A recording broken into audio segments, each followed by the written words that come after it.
오늘 보실 성경 말씀은 요한계시록 13장 1절로 10절까지 보시겠습니다. 내가 보니 바다에서 한 짐승이 나오는데 뿔이 열이요 머리가 일곱이라. 그 뿔에는 열 왕관이 있고 그 머리들에는 신성모독하는 이름들이 있더라. 내가 본 짐승은 표범과 비슷하고 그 발은 곰의 발 같고 그 입은 사자의 입 같은데 용이 자기의 능력과 보좌와 그 큰 권세를 그에게 주었더라. 그의 머리 하나가 상하게 죽게 된 것 같더니 그 죽게 되었던 상처가 나으며 온 땅이 놀랍게 여겨 짐승을 따르고 용이 짐승에게 권세를 주므로 용에게 경배하며 짐승에게 경배하여 이르되 누가 이 짐승과 같으냐 누가 능히 이와 더불어 싸우리요 하더라. 또 짐승이 과장되어 신성모독을 말하는 입을 받고 또 42달 동안 일할 권세를 받으니라. 짐승이 입을 벌려 하나님을 향하여 비방하되 그의 이름과 그의 장막 곧 하늘에 사는 자들을 비방하더라. 또 권세를 받아 성도들과 싸워 이기게 되고 각 족속과 백성과 방과 나라를 다스리는 권세를 받으니 죽임을 당한 어린 양의 생명책에 창세 이후로 이름이 기록되지 못하고 이 땅에 사는 자들은 다 그 짐승에게 경배하리라. 누구든지 귀가 있거든 들을지어다. 사로잡힐 자는 사로잡혀 갈 것이요 칼에 죽을 자는 마땅히 칼에 죽을 것이니 성도들의 인내와 믿음이 여기 있느니라. 아멘. 마지막 때가 되면은 주님 오시기 전에 환난 중에도 극심한 환난의 기간이 있을 것인데 최고조로 올라가는 마지막 대환난 중에 그 중에 한 중간점 주님 오시기 직전에 아주 큰 환난이 시작되는 것이 바로 적그리스도가 나타나서 세계를 독재적으로 지배하고 그리고 무엇보다 사람들의 모든 인권과 경제활동 모든 것들을 통제를 하기 때문에 온 지구촌은 하나됨을 기뻐하면서도 동시에 개인의 모든 이제 인격과 그리고 생활 문화가 통제된다고 하는 데서 갈등을 빚을 것입니다. 더더구나 기독교는 이자가 나타나서 큰 환난을 받게 되고 핍박을 받고 그리고 많은 순교가 예상되고 있습니다. 계시록 13장에는 짐승으로 표현되는 두 짐승이 나옵니다. 그 짐승 중에서 첫 번째의 짐승으로 표현되고 있는 적그리스도가 나타나서 어떻게 환난을 주는 것을 보고자 합니다. 하나는 바다에서 나오고 또 하나는 땅에서 나온다고 되어 있습니다. 굳이 땅, 바다는 다 세상 건데 표현하게 된 것은 누차 말씀하신 대로 드린 대로 바다에서 나오는 것은 세속적인 세상의 권력 이런 것을 상징하고 땅은 종교계를 약간 의미를 부여하고 있습니다. 그래서 먼저 바다에서 올라오는 용으로 상징되는 이 적그리스도의 출현을 보게 됩니다. 그래서 적그리스도의 결국은 우리 교회를 향해서 정치적 힘을 빌어서 정치적 능력을 가지고서 환란을 일으키게 되는 이 장면을 오늘 보고자 합니다. 먼저 적그리스도는 한 개인이라기보다는 어떤 국가적 단일 체제의 제왕이 될 것입니다. 요한이 보니까 바다에서 한 짐승이 나오는데 그 형상이 아주 무서운 모양을 하고 있었습니다. 보면 1절에 내가 보니 바다에서 한 짐승이 나오는데 뿔이 열이요 머리가 일곱이라. 그 뿔에는 열 왕관이 있고 그 머리들은 신성모독하는 이름들이 있더라. 이렇게 되고 있습니다. 이 적그리스도 국의 그 단체는 한 연합국으로서 세계를 주도하는 하나의 일체를 이룬 한 나라가 될 것입니다. 근데 바다에서 세상에서 나오는 뿔이 열이다. 뿔은 어떤 권위, 능력 이런 것들을 상징합니다. 뿔이 열이고 머리가 일곱이라. 이것은 대표격을 말하는데 머리는 그래서 뿔이 열이라 하면은 대략 이렇게 쉽게도 생각할 수 있습니다. 10나라 중에서 3나라는 포함이 되어서 위정자가 7명이 나온다는 거죠. 그래서 머리가 7이고 그 뿔에는 10뿔은 또 왕관이 있다고 했는데 그 왕관은 이제 권위 그리고 지배력, 영광 뭐 이런 뜻이 있죠. 그래서 이 머리들에는 그 뿔의 머리들에는 그 뿔에는 열 왕관이 있고 그 머리들에는 그러니까 주도하게 되는 7개 정상의 머리들에는 신성모독하는 이름이 있더라. 이건 절대적으로 하나님을 반박하는 자들의 모임단체라는 거죠. 그러니까 공산주의에서 하나님을 인물사관이기 때문에 하나님을 절대적으로 반박하는 그런 사상과 같이 말세에 나타날 세계적 주도 연합국이 되는 적그리스도는 이제 하나님을 절대적으로 섬기지 않는, 그래서 반박하는 이런 나라들의 단체가 될 것입니다. 지금 우리가 알고 있는 기독교국으로 보이는 나라도 아마 타락해서 그렇게 갈 수도 있습니다. 굳이 안 믿는 나라가 이렇게 세계를 주도할 만한 나라들이 되겠느냐는 거예요. 지금 세계 패권국이 될 수 있는 나라들이 대부분 기독교가 들어있는데 말입니다. 그러니까 마지막 때가 되면은 우리가 알고 있는 신앙의 그 본질적인 모습들이 국가적으로 나타나게 될 거예요. 지금도 우리가 잘 알고 있는 미국이나 또는 유럽의 여러 교회들이 타락을 하고 하나님을 무시하는 그런 언행과 그런 또 이제 사상 이런 것들이 만연해 가고 있는 것을 우리가 보고 있습니다. 이 세계를 주도하게 되는 적그리스도 단체의 나라, 이 나라에 대한 내용을 잠시 살펴보면 우선 그 10불의 그 멜류관, 이제 주관의 표시 멜류관은 왕권적 주관을 말합니다. 어떤 10나라나 혹은 이제 완벽한 수효의 나라들이 모여서 그 힘이 완벽한 그런 나라가 되고 머리가 7이라는 것은 아무래도 그 나라의 원래 왕이었기 때문에 7개국 정상 이렇게 봐도 될 것입니다. 그리고 이 나라 중에 이제 처음에는 10나라였지만은 한 3나라가 아마 예속이 되어서 그렇게 될 것 아닌가 이렇게 봅니다. 7나라를 이제 형성을 해서 연합을 했는데 그곳에서 한 대표왕이 나오면 8번째 왕이 되겠죠. 그래서 성경에 보면 8번째 왕으로 이렇게 표현을 하고 있습니다만은 그가 바로 세계를 주도하는 그리고 하나님을 적대할 적그리스도다 하는 것입니다. 성경상 세계적인 패권국을 보면 애굽, 아수르, 바벨론, 메데파사, 헬라 그리고 요한 당시에 로마였습니다. 말세에 나타날 적그리스도를 중심한 연합국으로 보면은 바로 이러한 세계를 제패했던 그런 애굽으로부터 시작해서 로마까지 있었던 이런 제국 형태로서 세계를 지배하게 될 것이다. 그렇게 봅니다. 그러나 주께서 오셔서 얼마 안 돼서 패배하고 말 것입니다. 이 세계를 지도하게 되는 연합 대통령이 되는 이 적그리스도는 지혜와 정신에 있어서 일반 그동안의 이제 인물사적인 이런 평가를 10배를 넘기는 그런 대단한 인물이 될 것입니다. 왜냐하면은 이 사람의 정신 속에는 영의 세력을 입었기 때문에 그렇습니다.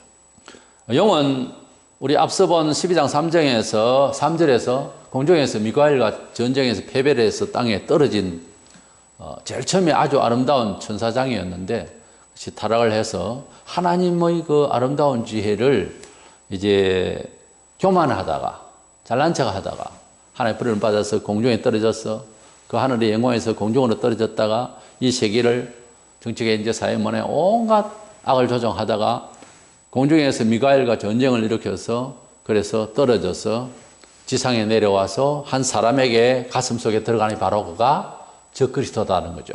영은 우리가 짐승과라 분류하는데 그래서 그를 짐승이라고 합니다. 그렇기 때문에 그가 가지고 있는 지혜와 정서는 사람의 정신이 아닙니다. 완전히 영의 정신인 것입니다. 그리고 이 짐승은 바다에서 나오고 그를 위한 오른팔격이 될 수 있는 그런 종교 지도자는 땅에서 올라오는 한 짐승으로 표현하고 있습니다. 이래서 이 세계는 어차피 통합으로 갈 수밖에 없다는 것이 정치적 견해들이고 장래에 우리 지구촌의 삶이 하나로 뭉쳐가는 그런 종교계에도 그렇고 조짐을 많이 보이게 될 것입니다. 이래서 유럽의 어떤 통합이라든가 동양권에서도 그렇고 앞으로 하나로 되어갈 수밖에 없는, 왜냐하면 이견이 일치를 보려면 하나가 안 되니까 그런 식으로 되어질 그런 성향을 보이고 있습니다. 예수님께서는 요한복음 14장 30절에 이후에는 내가 너희와 말을 많이 하지 아니하리니 이 세상 임금이 오겠음이라 그랬습니다. 이 세상 임금이라는 이런 특수한 말씀을 하셨어요. 그래서 이 세상 임금이 온다는 것은 온 세상이 뭐 철학적, 사상적으로 아주 나빠지게 될 것이다. 이런 인문적인 이야기가 아니고 실제적으로 통치하는 왕이 이 세상 왕, 그러니까 유대 땅에 있는 어떤 왕이라는 이름이 아닙니다. 이 임금이 바로 적그리스도를 말하는 것 아닌가 하는 것입니다. 이 세상을 지배하는 세상의 임금이 오면 많은 사람들이 다 그렇게 따라가게 될 것이라는 이런 말씀을 주셨습니다.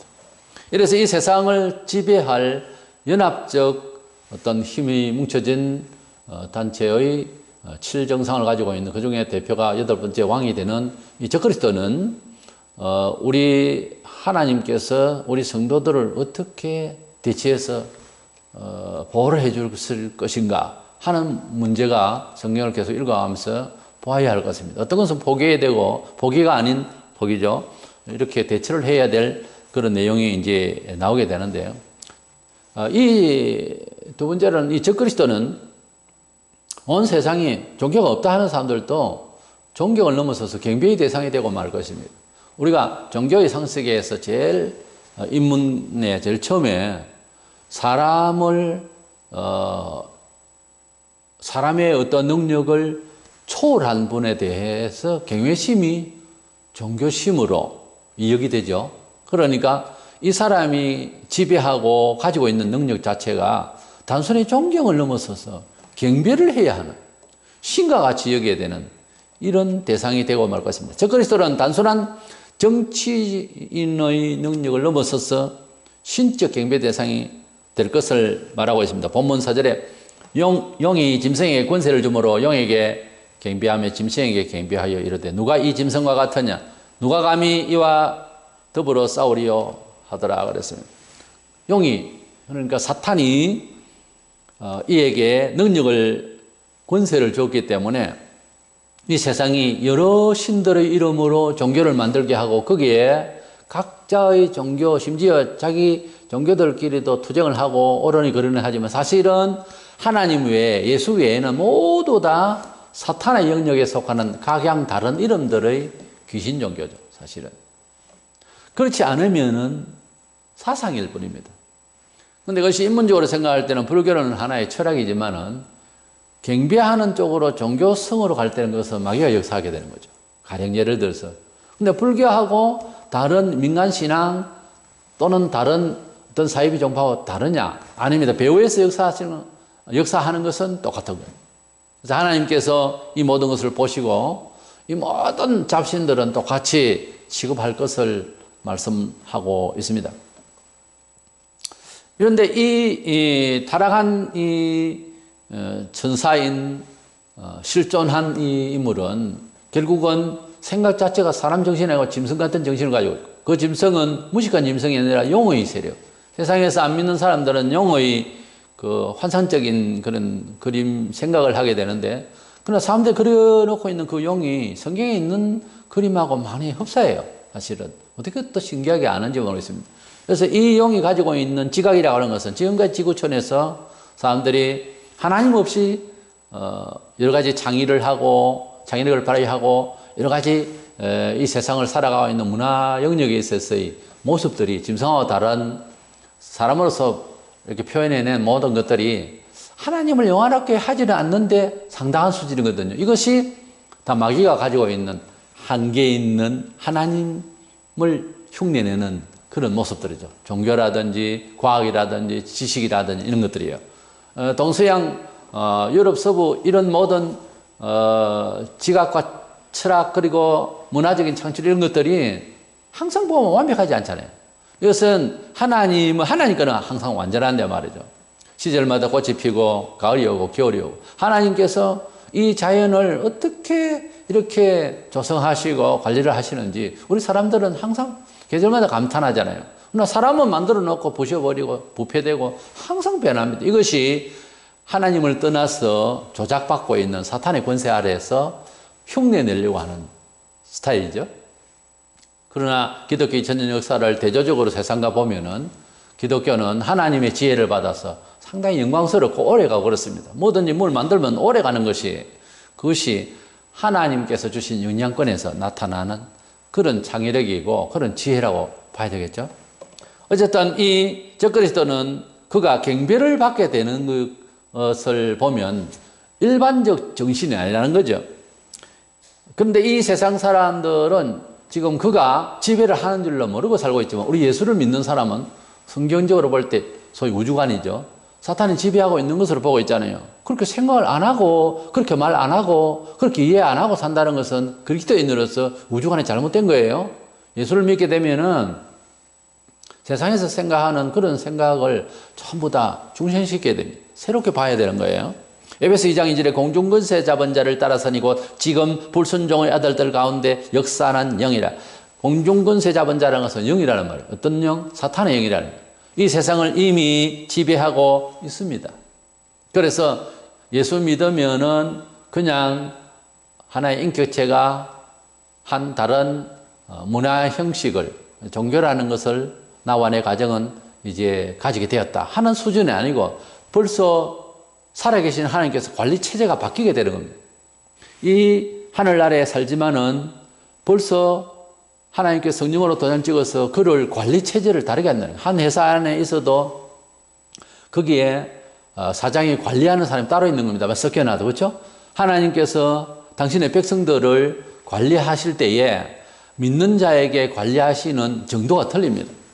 그래서 공중권세 잡은 자 아래에 있는 불신자의 모든 세계는 자기의 세력이나 자기의 잘난 모습이 있는 것 같아도 항상 위험 도간에 있는 거죠. 하나님께서 당장 그날 밤에 영혼을 데려가 버리면 꼼짝 못하는 이런 사람이지만은 하나님의 자녀가 된 사람들은 그런 세상에 우리가 이런 세상에 살아도 관리를 하시고 보호를 하시고 머리끝까지 세시며 우리를 지켜주신다고 되어 있어요. 그렇게 믿어야 돼요. 또 그것은 성경적으로 볼 때 사실입니다. 그 입장은 잘못하고 있고 비록 부족해도 이스라엘을 지키시는 걸 구약 성경을 한번 보세요. 도대체 이 사람들은 뭐 때문에 이렇게 지켜주셨는가? 하나님께서 선택하시고 함께 하시겠다고 약속한 믿음의 선조들의 그 뜻대로 그대로 지켜주시는 걸 봅니다. 야곱이 어디에 착한 모습이 있습니까? 아브라함이 그래도 사나이 갔습니까? 그렇지 않습니다. 실수가 많고 이래도 하나님께서 약속하신 것을 당신의 뜻을 이루시기 위하여 선별된 사람을 뭐 괜히 착한 것처럼 보이는 것뿐이지 그 사랑, 그 약속을 지키시고 이루어 가시는 모습을 성경에서 볼 수가 있거든요. 꼭 그 형식으로 예수 믿으면은 믿는 날 그날부터 우리의 의지하고 좀 많이 다른 차원에서 이끄시고 계신다는 것을 믿기를 원합니다. 이 영은 왜 정치적인 인물을 넘어서서 경배의 대상이 되느냐 하면은 사탄이 지금 여러 종교적으로 이제 이름을 주어가지고서 많은 신도들에게 절을 받고 있잖아요. 그와 같이 이 용이 이 적그리스도 속에 들어갔기 때문에 그가 어쩔 수 없이 기질상 예수님을 유혹했던 사탄이 광야에서 시험을 할 때 뭐라 했습니까? 내게 경배하면 이 모든 세상의 영광을 주겠노라 그랬잖아요. 그 용은 경배받기를 원합니다. 왜냐하면 하나님이 경배받으시고 하나님이 영광 받으실 것을 자기가 그렇게 하고 싶은 못된 생각을 하다가 그렇게 영화롭게 만들어준 것만 해도 감지덕지하고 해야 되는데 그러다가 매를 맞아서 떨어졌기 때문에 그가 아직까지 여전히 한풀이를 하는 겁니다. 그래서 용의 정신이 들어가면 그가 경배를 받으려고 한다. 그러니까 우리가 그리스도 안에서 목사도 그렇고 우리 성도님들도 그렇고 하지만은 예수 믿는 가운데서 자기가 높아지려고 하면은 그건 옳은 게 아니에요. 그것은 엄격히 말해서 마귀가 높아지려고 하는 그 정신에 배어 있는 겁니다. 항상 우리는 주님께서 말씀하시기를 성기라 그랬거든요. 낮아지라 그랬고 높임을 받으려고 하면 안 된다고 그랬어요. 그것이 왜 그러냐 하면은 단순한 어떤 동양윤리적인 도덕심이 아니고 인간관계의 도덕심을 넘어서서 자기가 경배를 받으려고 그러고 높임을 받으려고 하는 이게 기질이 영의 기질이거든요. 그래서 이 영의 세력을 받았기 때문에 이 적그리스도가 2절에 내가 본 짐승은 표범과 비슷하고 그 발은 곰의 발 같고 그 입은 사자의 입 같은데 영이 자기의 능력과 보좌와 권세를 큰 권세를 그에게 주었다라고 그랬어요. 이러다 보니까 이 사람의 그 능력 앞에서 뭐 엎드려 경배 안 할 수가 없는 이런 차원이 되어버린 거예요. 왜냐하면은 이 세력이 일반적인 통치력을 완전 넘어서 있는 거예요. 그래서 표범과 비슷하더라 하는 것은 헬라국처럼 아주 표범이 재빠르니까 빠른 속도로 세계를 정복할 그런 나라였다는 것이고, 그 발에 공 같다는 것은 메데파사처럼 막대한 군대를 가져서 세계를 짓밟을 연합국이라는 것이고, 입이 사자입 같다고 하는 것은 바벨론처럼 천하를 이렇게 삼키는 큰 입이라는 것이고, 바로 이러한 능력을 용이, 즉 사탄이 이 적그리스도에게 주었기 때문에 두려워서 무서워서 전부 다 경배 안 할 수가 없는 이런 지경이 되는 것입니다. 그런데 예수님을 흉내내듯이 용이 무슨 일로 한번 죽을 뻔한 일이 보이기도 합니다. 암살 사건이 아닌가 이렇게 추측이 되는데, 그런데 이 사람 이제 죽었다 이렇게 봤는데 다시 살아난 거예요. 그러니까 꼭 무슨 예수님이 부활하신 것처럼 그런 큰 사회적 세계적 이슈가 될 거예요. 여기에서도 이제 어떤 매력을 느끼게 되는 거죠. 본문 3절에 그의 머리가 하나가 상하에 죽게 된 것 같더니 그 죽게 되었던 상처가 나면 온 땅이 놀랍게 여겨 짐승을 따르고 그랬습니다. 그러니까 이 짐승을 말하는 거예요. 이 짐승이 아마 피살됐는데 기적적으로 살아났다는 거죠. 이래서 그런 놀라운 일이, 사탄의 역사가 있음으로 해서 사람들이 신격화하는데 뭐 어려움이 없도록 이런 이슈가 있을 것입니다. 7, 8절에 또 권세를 받아 각 족속과 백성과 나라를 다스리는 권세를 받으니 죽임을 당한 어린 양의 생명책에 창세 이후로 이름이 기록되지 못하고 이 땅에 사는 자들은 다 그 짐승에게 경배하리라. 여기 보면은 어린 양의 생명책이 창세기 이후로 이름 기록되지 못하고 하는 말이 나오는데, 어린 양의 생명책이라고 하는 것은 구원을 예수 그리스도 안에서 구원받기로 작정된 자 아니면은 다 그에게 경배하게 된다. 그러니까 신앙이 좋다가 타락을 해서 그 사람에게 간다. 이렇게 현실적으로는 이해가 가능할 거예요. 그러나 엄밀히 말해서 예수 믿는 이것은 어느 시점 어느 기회에 믿든지 성경적으로 보면은 하나님께서 부르셔서 믿게 된 거예요.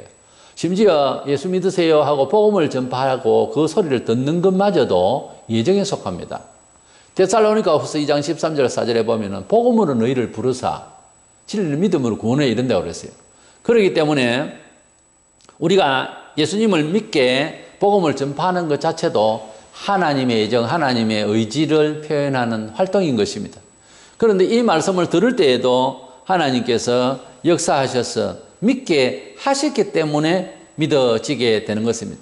그러므로 말세에 적그리스도가 나타났다고 해서 두려워서 예수 믿다가 이제는 예수 못 믿겠다, 무섭다, 저 사람 믿어야 되겠다 이렇게 간다면 그 전에 예수를 안 믿었다는 이야기죠. 우리가 성경적으로 볼 때 예수님을 내 구주로 믿는다는 말을 다른 말로 하자면, 감성적으로 말하자면 나는 이제는 예수 만나서 지옥 갈 뻔한 나를 살렸으니 죽어도 나는 그분을 따르겠다, 이렇게 확실하게 분명하게 자기가 계획이 되어야 됩니다. 그것은 엄청난 신앙이 있어서가 아니고 원래 믿음이라는 게 그거예요. 그런데 그때 가면은 이렇게 무서운 일이 있어서 믿음을 상실하지 않겠느냐 이런 사람들도 있을 겁니다. 그러면 지금은 그런 적그리스도에 대해 환란이 없기 때문에 믿는다 하는 사람들 다 천당 갈 수 있겠느냐? 나는 그렇게 안 믿습니다. 지금도 마찬가지로 어떤 환란이 올 때에 믿음을 가졌다 하는 싶은 교회, 심지어 직분을 가진 목사도 사람이라도 참 믿음이 아닌 것은 환란이 오면 표가 납니다. 이때라고 해서 믿고 천당 가기 어려워진다, 그렇게 논리를 말할 수가 없어요.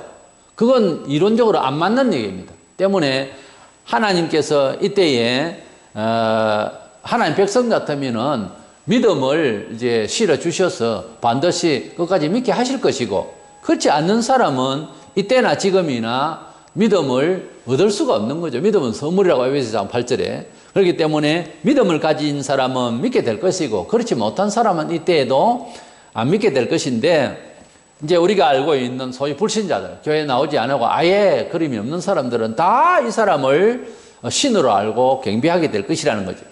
데살로니가후서 2장 4절에 보면 그는 대적하는 자라 신이라 불리우는 모든 것과 숭배함을 받는 것에 대항하여 그 위에 자기를 높이고 하나님의 성전에 앉아 자기를 하나님이라 내세우느니라. 이 데살로니가후서에 나오는 이 말씀은 경배를 할 수밖에 없는 환경적 요소를 말하는데, 그가 어떤 일로 예루살렘 성이 말세가 되면은 성이 지어질 겁니다. 소위 환란기에 지어진다고 환란 성전이라고 보통 예측을 하는데, 성에 들어가서 자기가 앉아서 내가 신이다 하고 선포를 하게 되고, 또 맞습니다 라고 동의를 얻을 거예요.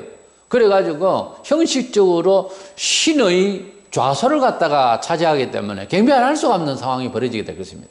그래서 합리적인 여러 요소들이 다 이렇게 내용상 기록이 되고 있습니다. 때문에 말세가 되면은 정치적인 환란도 있지만은 종교적으로 통합이 되어서 통합이 아닌 그를 위한 그런 경배의 주가 되는 이런 상황이 벌어지게 되는데, 그가 앉은 자리가 성전이라는 거죠.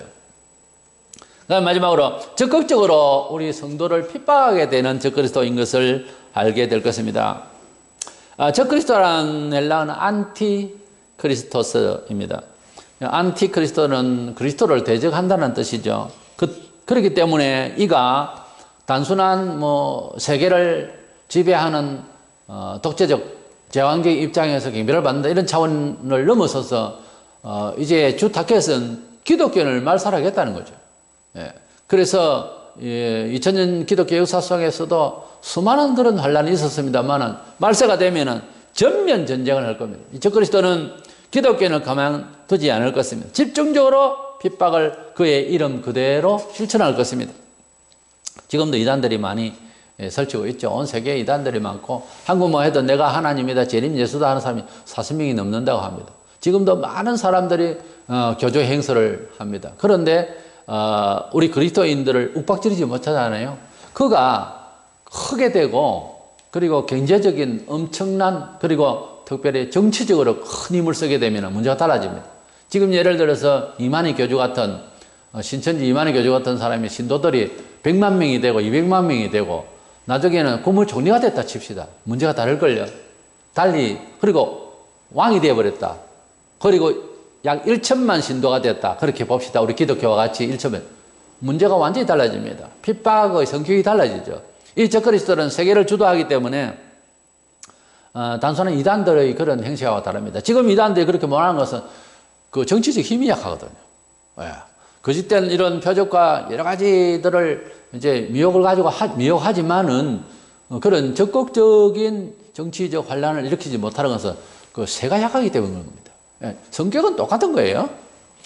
신앙적으로 첫째 괴롭힐 것이 4절에 용이 짐승에게 권세를 주면 용에게 경배하며 짐승에게 경배하여 이르되 누가 이 짐승과 같으냐 누가 능히 이와 더불어 싸우리요 하면서 우리 그리스도인들이 기다리고 있는 예수 그리스도를 자기가 나타나서 먼저 만왕의 왕이 되려고 하는 이런 가운데서 첫째 종교 사상적으로 굉장히 괴롭습니다. 그 아니다라고 지금도 우리가 한국 교회를 보세요. 예수는 그리스도다. 예수 믿으면은 좋은 일이 생긴다. 예수 믿는 사람은 헌신할 수 있다. 이렇게 보통 나가야 되는데 지금 그 말 하면 먹게 됩니까? 교회가 죄를 짓고 사회는 더 악해져 있고 안 먹힙니다. 이걸 우리는 잘 알고 있습니다. 그래도 복음은 전달돼야 되겠고 하겠지만 얼마나 많은 사람들이 대항합니까? 옛날하고는 다릅니다. 그와 같이 복음을 전가할 때에도 이렇게 정치적으로 제압을 하고 너무 이래버리면은 복음을 전하는데 상당히 어려움이 오고 우리가 믿는 믿음에 대한 믿음이 연약하고 정체성에 좀 더 충실하지 못한 사람은 흔들릴 수도 있어요. 연약해서. 이것이 바로 마지막 때 성도들이 받을 영적 환란이라고 할까요? 정신적 환란이 물리적인 것보다 더 심할 수가 있어요. 일제 때는 물리적이었지만 지금은 온갖 문화의 그런 세속적인 타락 문화가 성도들을 얼마나 주간 내내 괴롭힙니까? 괴롭힌다라고 생각 안 하고 한 것은 벌써 타락한 거예요. 괴롭다라고 생각해야 정상입니다.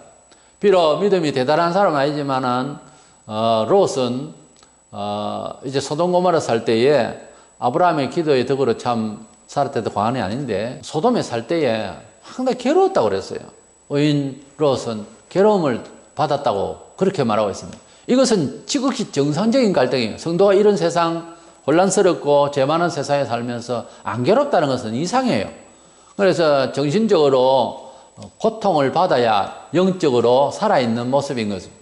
바울이 우상의 도시에 들어갈 때에 아주 영적으로 불쾌했다고 되어 있습니다. 그래서 우리가 가지고 있는 믿음이라고 하는 것이 단순히 종교 문화 행태로서 교회만 그리고 왔다 갔다 하는 의지적으로만 생각하면 영이 살아있어야 됩니다. 어디 가도 느낌이 좋아야 되고 분석이 돼야 됩니다. 어느 자리 처음 가는 장소에도 느낌이 좋으면 좋은 것이고요. 느낌이 별로 안 좋으면 안 좋다라고 하는, 그러면 과학적이지는 않죠. 그러나 영성은 살아있어야 되는 거예요. 사람을 볼 때나 일을 만날 때나 무슨 일에나 하나님께서 은혜로운 평강을 우리에게 역사하셔야 좋은 겁니다.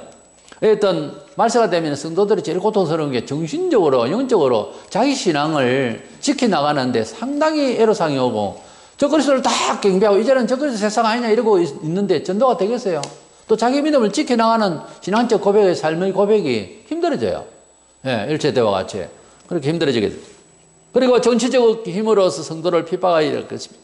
7절에 또 권세를 받아 성도들과 싸워 이기게 되고, 누가요? 짐승이, 저 그리스도가요. 각속과 백성과 방언과 나라를 다스리는 권세를 받으니, 그래서 여기서 성도들과 싸워 이기게 된다고 하는 것은 육신적으로 이긴다는 말이죠. 정신적으로도 물론 피해를 주겠지만 1차적으로 순교를 시킨다는 거예요. 다니엘서 7장 21절, 요한복음 17장 15절 등에 보면은 이런 순교적 환난에 주님이 지켜주실 것과 또 환난을 받을 것에 대해서 말씀을 하고 있습니다. 우리 성도들은 육신의 죽음을 받을지라도 영적, 사상적 진리에 대한 믿음은 놓쳐서는 안 되죠. 이것은 장난이 아닙니다. 천당과 지옥을 놓고 지금 선택을 해야 됩니다. 아무리 의지가 약해도 그것만은 선택이 분명해야 될 것 아닙니까? 천국이냐 지옥이를 놓고 이야기를 하는데 거기에 무슨 자그마한 지식 식견을 가지고서 고집을 피우고 안 됩니다. 그러면 그건 가족이라도 끝나는 거예요. 그 때문에 구원받으려면은 예수 안에서 목숨 내놓고 멋진 그런 교과서에나 봤던 그런 열사들과 투사들과 전쟁의 영웅들처럼, 대장처럼 강한 믿음을 가지고 마지막 때에 끝까지 분투하는 믿음의 사람이 되기를 원합니다. 이렇게 중대한 시험의 때이니 정신을 차리고 잘 들어야 할 내용이 9절 10절에 있습니다. 누구든지 귀가 있거든 들을지어다. 사로잡힐 자는 사로잡혀갈 것이요 칼에 죽을 자는 마땅히 칼에 죽을 것이니, 이 말은 잡아가거든 잡혀가라, 거기에서 안 믿는다 그러고 그러지 말라고 말해요. 소위 말하는 선교적 신앙이죠. 일사각오의 신앙이죠. 이것이 진짜 신앙입니다. 이런 정신으로 지금도 이 평화시대지만 그렇게 살 용기가 있어야 되는 것입니다. 이것이 성도들의 삶의 패턴인 거예요. 정서적으로. 그리고 감사한 것은 성도들의 인내와 믿음이 여기 있느니라고 그랬어요. 때를 따라 하나님께서 양식을 준다고, 일제 때들은 놀라운 그런 믿음의 사람들이 많았었습니다. 지금 그 믿음의 사람이 지금 세상을 살면 정결하게 거룩하게 사시겠지만 그때 당시의 그 믿음은 본을 받으려야 감당할 수 없는 그런 아주 강직한 믿음을 가졌던 사람들이 있습니다. 이것은 하나님께서 그렇게 때를 따라 주시는 믿음을 주시는 선물이죠. 말세가 되어서 이렇게 큰 적그리스도의 환난을 받을 때 우리 어떻게 하지? 이것이 미리 걱정되어질 일은 아니고 그때에 맞춰서 놀라운 믿음이, 우리 믿음이 열리면은 그렇게 강할 수가 없습니다. 사람이요 어떤 용기가 생길 때, 지금까지는 너무 두려웠는데 어떤 기회를 받고 마음의 작정이 딱 되면 편안해집니다. 감히 누가 나를 상대하라, 이런 믿음의 사람들의 고백처럼 어떤 일을 당할 때도 어떤 안정감이 보장이 딱 되면 마음이 편안하잖아요. 근데 그게 그래 안 되면 불안하잖아요. 똑같은 겁니다. 하나님께서 믿음을 내려주시면 그게 별 그렇게 두려워할 일이 아닌 이런 은총을 받아내야 되고, 얼마나 중요하고 얼마나 좋은 겁니까? 금보다 귀한 믿음이라고. 믿음이 딱 내려지면 믿어진다니까요. 두려움이 없어지고. 그걸 억지로 하는 게 아니라는 거죠. 믿음을 주시옵소서. 순종하겠나이다 이렇게 나갈 때 이 믿음을 하나님이 주셔서 이겨내는 것입니다. 사로잡힐 자는 이거는 칼이나 총으로 죽게 될 이런 순교의 자리가 오면 그냥 죽도록 해라는 거예요. 어떻게 하기는 하나님께서 그렇게 역사하실 거라. 말세에 핍박이 심할 것인데 오늘날 이 시대에도 그때까지 안 가더라도 많은 부분에 있어 문화생활에 있어서 그 성도다운 삶을 정결하게 그리고 공의롭고 성실하게 살려고 하는 마음은 있지만은 사회 구조적으로 그렇게 못 받쳐주는 또 핍박, 간접적인 핍박도 있고 어려움이 참 많습니다. 그러나 이런 때에도 우리 하나님의 뜻을 기리면서 우리가 그날 갈지 안 갈지 모르지만 저 그리스도의 훈련이 되어졌을 때는 더 극심할 건데 그래 걱정하면 아무것도 못 하죠. 그럼 그 사람 경배할 겁니까? 그러니까 우리는 불교 용어지만 이판사판입니다. 우리가 죽음밖에 더 희생되겠습니까? 우리가 재산을 잃고 우리가 심지어 가족의 혈육을 잃을지라도 예수 그리스도는 손을 놔버리면 안 됩니다.